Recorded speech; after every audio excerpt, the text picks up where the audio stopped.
में सौंपेंगे ना तो आपको एक अंतःकरण से लगेगा कि सही क्या है गलत क्या है। और जब सही सही लगे उसी समय सही को पकड़ लो। 2 दिन के लिए नहीं, जीवन भर जब तक ये सिरस्ता सही रहेगा। क्योंकि अब नहीं पकड़े तो फिर अब आपको मौका नहीं मिलेगा। फिर पुनरपि जननम पुनरपि मरणम पुनरपि जननी जठरे से। आपने अपनी मां को गर्भ का दुख दिया, आपको किसी और को गर्भ का दुख दिया, और एक दूसरे को दुख के दाता हमेशा बनते रहेंगे। तो ये जन्म मरण के बंधन से भक्ति ही बचा सकती है, भगवान ही बचा सकते हैं।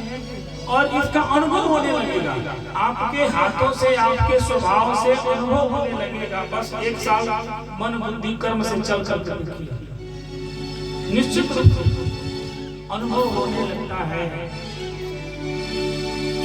पहले के भी लोगों को हुआ है, आज के भी लोगों को हो रहा है, आने वाले लोगों को भी होगा, शास्त्रों के अनुसार चलने के बाद। कहते हैं कि ये नल कुबर मणिग्रीव जो है नारद जी के श्राप से दोनों वृक्ष बन गए थे, और इनका जो है भगवान ने उद्धार किया। तो इन लोगों ने बड़ा सुंदर कहा कि हे प्रभु, हमारा उद्धार तो हो गया, लेकिन एक कृपा करिए। तो क्या कृपा करिए? तो अब इस तरह का अपराध न हो। अब किसी संत का, महात्मा का, ब्राह्मण का मेरे मुख से, मेरे स्वभाव से, मेरे आचरण से न हो। तो उसके लिए क्या करें? तो अपनी भक्ति दे दीजिए कि हम लोग जीवन में जब आपकी तरफ मुड़ जाएंगे तो दूसरे तरफ जाने की जरूरत ही नहीं पड़ेगी। जब आप सदकर्म में लग जाएंगे तो आपके पास समय ही नहीं रहेगा ताश खेलने का, जुआ खेलने का, बैठने का, किसी के साथ फालतू की बात करने का। जब आप भगवान का भजन कर रहे हैं, माला लिए हैं, पड़ोसी आके बैठेगा कि वो फलाना क्या हाल चाल है, आप माला लिए हैं, हाथ जोड़ लिए, समय नहीं है, हम तो माला चल रहे हैं, वो अपने उठ के चला जाएगा। तो जब अपने जीवन को अच्छे में लगा देंगे तो बुरे के लिए समय कहाँ बचेगा? समय तो तब बचता है ना जब कहते हैं बैठो बैठो ही माला पूरा करके बताते हैं क्या बात है। जैसे देखिए पड़ोसी आ गए, समय से आपने माला रखा और बताइए क्या हाल है, यहाँ गए थे वहाँ गए थे, और समय 4 बज गया, हाँ बेटा आ गया, पति आ गया, पत्नी आ गई, चाय पानी, अब जीवन खत्म आपका उसी। तो ये दोनों कहते हैं, थोड़ा सा आप ध्यान दे दें कि वाणी गुणानुकथने श्रवणोपथाया हस्तौ च कर्मसु मनस्तपादयोर्ना। वाणी गुणानुकथने श्रवणोपथाया स्मृत्या शिरस्तव निवास जगत प्रमाणे दृष्टि सतां दर्शने भवतः। हे प्रभु, अब हम लोग इस वृक्ष जोनी से निकले हैं तो एक कृपा कर दीजिए। क्या? तो हम लोग का जो जीवन है ना, ये जो वाणी है ना, किसी को जब बोले ना तो किसी व्यक्ति की निंदा करने के लिए न बोले, आपकी प्रशंसा करें, आपके गुणों का अनुवाद करें, हम आपकी कथा कहें। ऐसी सामर्थ्य दीजिए कि हे गोविंद आपकी स्वरूप का वर्णन करें। अभी आप लोग बैठे हैं, अगर हमारे बातों को बैठ के नहीं सुनते तो कुछ न कुछ तो करते, हम आपको यहाँ नहीं सुनाते तो कुछ न कुछ सुनाते।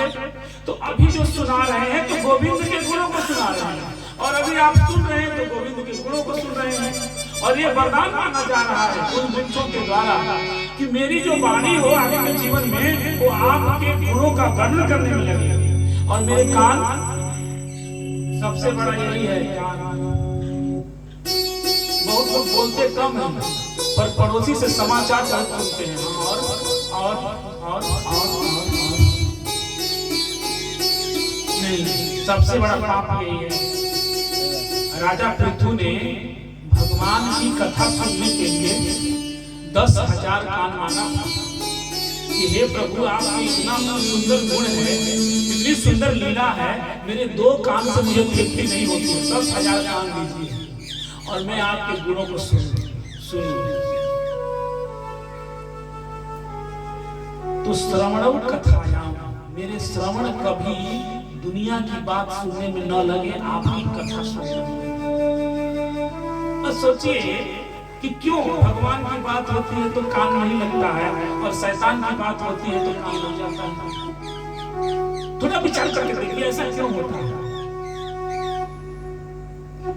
संसार की बात सुनने के लिए कान बड़ा इंटरेस्ट लेकर के सुनता है, और जब कोई भगवान की बात करता है प्रवचन देने लगे, हटाइए सब से बहुत सुने हैं, बहुत टीवी में देखा है, रामायण का सीरियल देखा है, फलाना देखा है, दिखाना देखा है, कुछ नहीं।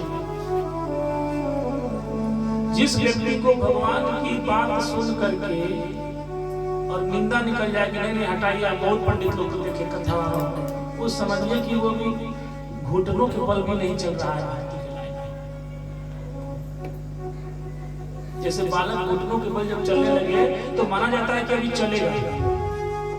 तो जो व्यक्ति भगवान की बात सुन करके हट जा रहा हो, विभेद दृष्टि दे रहा हो, वो समझे कि वो कितना भी अगरबत्ती दिखा ले और पाठ कर ले, पूजा, वो सब बेकार है।